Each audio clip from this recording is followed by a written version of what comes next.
요즘 길을 걷다 보면 익숙했던 식당이나 카페가 어느 날 갑자기 폐업한 모습을 자주 보게 됩니다. 예전에는 창업한 지 1년이나 2년 된 가게가 많이 문을 닫았다면 이제는 10년이나 20년 이상 넘은 가게들도 하나둘씩 사라지고 있습니다. 실제로 국세청이 발표한 최신 통계를 보면 5년 이상 버티다 폐업한 가게가 역대 최대고 20년 넘은 음식점도 사라지고 있습니다. 지금 반도체 수출 역대급 호황이라고 얘기하고 있지만 실제로 내수는 죽어가고 있습니다. 가장 중요한 숫자부터 보면 2025년 말 가동 사업자 수는 1032만 명입니다. 전년 대비 증가율이 고작 1.7%밖에 안 됩니다. 별거 아닌 숫자처럼 보일 수 있지만 이 증가율은 거의 20년 만에 가장 낮은 수치입니다. 2019년부터 한번 보시면 2020년 7.5%, 2021년 6.4%, 이때 높았던 이유는 코로나 당시에 제로금리, 넘치는 유동성, 그리고 정부 지원금 때문에 오히려 창업이 늘었고요. 하지만 이제는 점점 2021년 5.1%, 2023년 2.8%, 2024년 2%, 그리고 2025년 1.7%로 계속 줄어들고 있습니다. 실제로 이런 현상이 계속 일어나고 있는 이유는 바로 신규 사업자가 줄어들고 있기 때문인데요. 지난해 신규 사업자는 116만 명으로 사업자 증감률이 마이너스 4.1% 감소했습니다.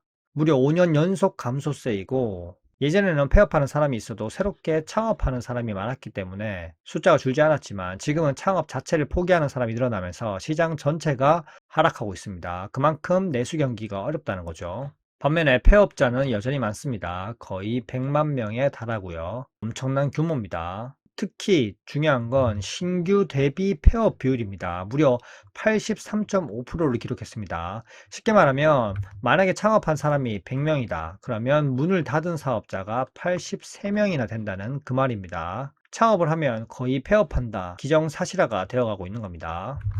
그리고 이번 통계에서 가장 충격적이었던 부분은 바로 5년 이상 버티다 폐업한 사업자가 31만 명으로 통계 확인이 가능한 2005년, 약 20년 전이죠. 그 이후의 최다입니다. 전체 폐업자 중에서 비중은 32.5%로 문을 닫은 사업자가 3명 중에 1명입니다. 그래서 내 주변에 퇴직하고 가게를 차린다. 그러면 3명 중에 1명은 다 폐업하고 있다는 겁니다. 근데 예전처럼 창업을 실패해서 바로 문을 닫는 게 아니라 오랫동안 버텨온 사업자들도 지금 문을 닫고 있다는 게 현실입니다. 그리고 가장 심각한 건 바로 음식점입니다. 국세청에 따르면 지난해 음식업 가동 사업자는 79만 명입니다. 처음으로 80만 명 아래로 내려갔고요. 이제는 음식점 감소세도 본격적으로 시작된 겁니다. 그만큼 내수 경기가 죽어가고 있다는 말이고요.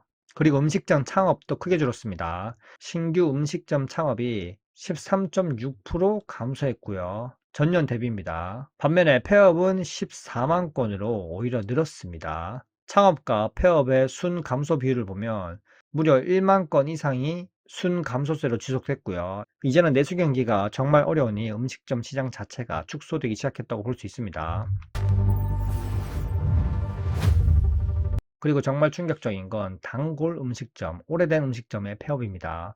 5년 이상 5년 이상 영업한 음식점 폐업은 4만 곳이 넘고요. 통계 작성 이후 가장 많습니다. 그리고 20년 이상 음식점 폐업은 거의 3천 건에 달하고요. 2021년 약 5년 전과 대비하면 무려 61% 초급등한 겁니다. 예전에는 단골이 많은 가게는 경기 영향을 덜 받는다는 말이 있었지만 지금은 단골 많은 가게조차 높아진 고정비, 수입 물가, 그리고 내수 경기 줄어든 소비를 버티지 못하고 있는 겁니다.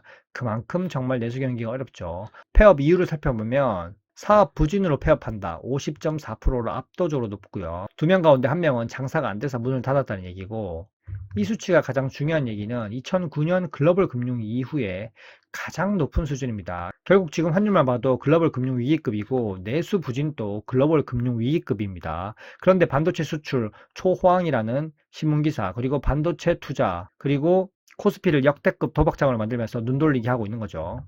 그럼 이렇게 폐업이 늘어나고 있는 이유는 뭘까요? 바로 소비 둔화겠죠. 소비 전월 대비인데요. 계속해서 소비가 줄어들고 있는 걸 확인할 수 있고, 고물가가 장기간 이어지면서 사람들은 외식과 여가 소비를 가장 먼저 줄이고 있습니다. 실질 소득은 생각보다 많이 늘지 않는데 생활비 부담이 계속 커지고 있는 거죠. 유가, 환율, 영향이 상당히 큽니다. 그리고 코스피 도박장으로 한탕을 노리다 사람들이 자연스럽게 지갑을 닫게 되고요. 결국 우리가 지갑을 닫으면 가장 먼저 영향을 받는 것이 바로 자영업입니다. 그리고 가장 중요한 건 고정비 부담이 증가했죠. 최저임금 상승, 4대 보험 증가, 임대료 증가, 전기 가스비 증가, 식재료 증가, 배달 수수료 증가, 매출은 감소하는데 비용은 계속 증가하는 최악의 구조를 지금 보여주고 있습니다. 결국 자영업자들은 남는 돈이 없는 거죠. 많은 자영업자들이 장사를 하고 있지만 힘들어지는 이유도 여기 있습니다. 그럼 고정비가 왜 오를까요? 바로 첫 번째는 고환율이죠. 우리나라는 식재료와 원자재 그리고 에너지 유가 상당 부분을 수입에 의존하고 있습니다. 원달러 환율이 오르면 수입 식재료 가격이 오르고 각종 원자재 가격도 함께 상승합니다. 여기에 국제 유가나 천연가스 가격도 오르면서 전기요금과 가스요금 부담도 커지는 거죠. 결국 자영업자는 같은 장사를 하더라도 예전보다 훨씬 많은 비용을 부담하게 되는 겁니다. 그러니 내가 열심히 일해도 남는 게 없는 거죠.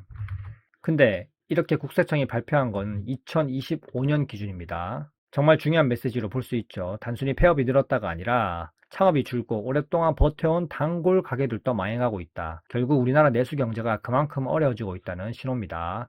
앞으로 자영업 시장이 회복되기 위해서는 소비 심리가 살아나야 되는데 쉽지 않아 보이고요. 그리고 금리 인상까지 다가오고 있으니 더 쉽지 않죠. 결국 환율도 잡지 못했고 물가도 잡지 못했고 부동산도 잡지 못했고 한국의 피라미드가 지금은 완벽한 피라미드 구조로 만들어졌습니다. 이번 정권에서 그렇게 돼버렸죠. 앞으로도 자영업 관련 통계를 계속 보겠습니다. 이상입니다.